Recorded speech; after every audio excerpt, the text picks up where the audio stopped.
You are looking at Julian's pronunciation guide, where we look at how to pronounce better some of the most mispronounced words in the world, like this other curious word. But how do you say what you're looking for today?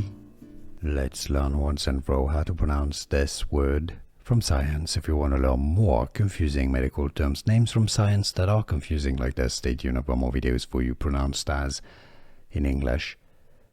This is opposed to isotropy. It's anisotropy. So isotropy is the basic word. This is anisotropy. How to pronounce English pronunciation. Anisotropy. It's easy, and now you know.